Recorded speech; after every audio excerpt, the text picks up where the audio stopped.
Buenas tardes, mi nombre es Graciela González y el día de hoy vamos a hablar sobre el reconocimiento de las implicaciones éticas de la ciencia de datos para así identificar el proceso de recopilación y análisis de datos.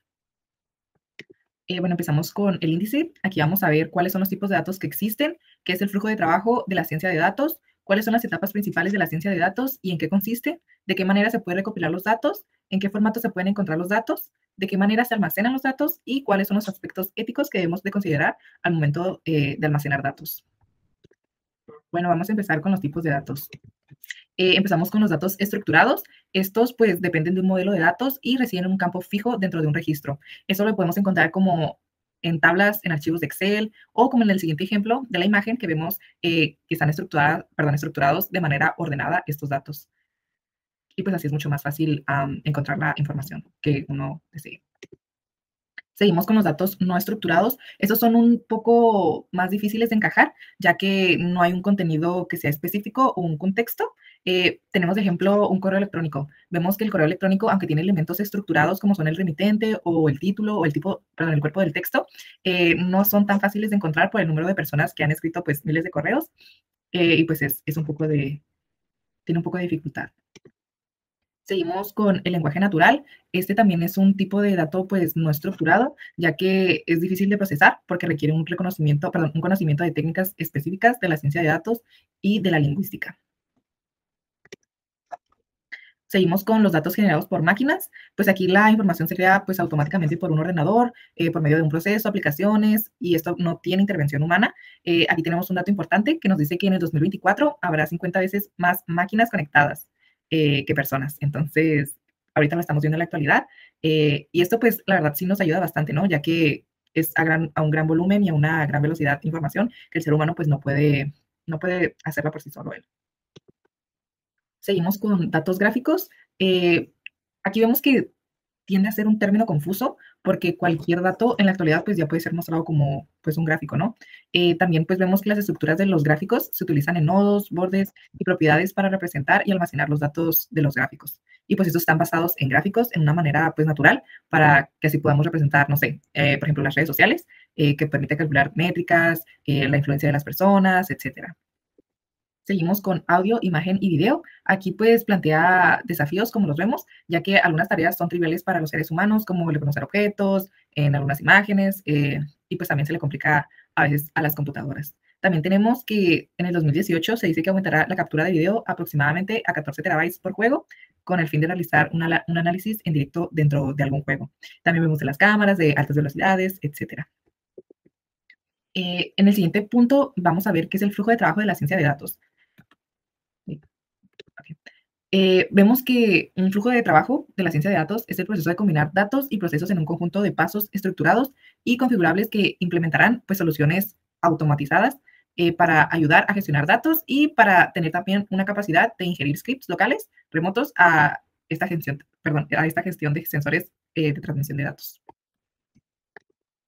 Bueno, aquí vamos a ver las etapas principales de la ciencia de datos y en qué consiste. La primera que tenemos que tomar en cuenta es la recopilación de datos.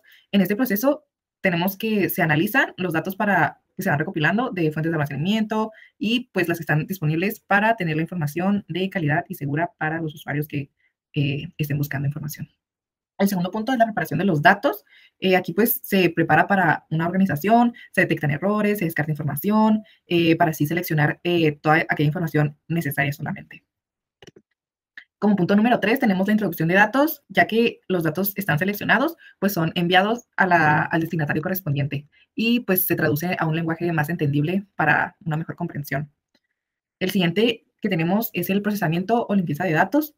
En esta etapa, pues los datos son procesados por la etapa anterior, como la vimos, y son finalmente pues preparados y optimizados para su uso final. Como quinto paso tenemos la interpretación de los datos, pues ese es un punto donde se tendrá como todo el resultado de las etapas previas y pues entendible totalmente para los miembros que se requieran. Como sexto tenemos el almacenamiento de datos. Aquí pues es la etapa final, donde todo el proceso consiste en almacenar toda la información resultante del procesamiento y del análisis de datos, perdón. Bueno, como siguiente punto, vemos de qué manera se puede recopilar los datos. Bueno, aquí podemos ver diferentes tipos que son encuestas, entrevistas, pruebas, evaluaciones fisiológicas, observaciones, revisión de registros existentes, muestras biológicas, etcétera. Vemos también en qué formatos se pueden encontrar los datos, pues vemos que en el término de informática se pueden crear para almacenar y acceder a la recuperación de los datos. Podemos ver que se puede también encontrar en tablas, en consultas, en informes o en otros. Depende también los datos que se quieran accesar. Vemos también de qué manera se almacenan los datos, pues en un almacén de datos, pues está diseñado para analizar, informar, integrar aquellos datos de transacciones de varias fuentes. También vemos que se puede dividir en anuales, trimestrales o hasta gráficos diarios detallados. Por último, vemos uno de los aspectos más importantes en el almacenamiento de los datos, que es la ética. Aquí vemos que bueno, tengo esta pequeña frase que dice, la ética debe estar implícita en todo el ciclo de la vida de la Big Data, empezando por su recolección. Y vemos estos puntos. El primero es establecer límites claros para la obtención de datos, determinar la relevancia de los datos para uso previsto, definir con claridad el uso que se dará a los datos antes de solicitarlos, abstenerse de utilizar los datos para usos distintos al determinado originalmente sin el consentimiento de las personas afectadas, asegurarse de proteger los datos contra el acceso ilícito o piratería, asegurar que los avances y prácticas políticas sobre el uso de datos sean abiertos y transparentes. Y por último, garantizar que las personas cuyos datos se hayan recolectado tengan acceso a los mismos y puedan solicitar, pues, ya que sean modificados o que sean eliminados definitivamente. Eso es un punto muy importante. Tenemos por último las referencias. Aquí fue de gran ayuda los enlaces que nos publicó el profesor, porque de ahí yo creo que saqué la mayoría, si no es que toda la información. Y pues muchas gracias. Y esto fue todo por mi parte.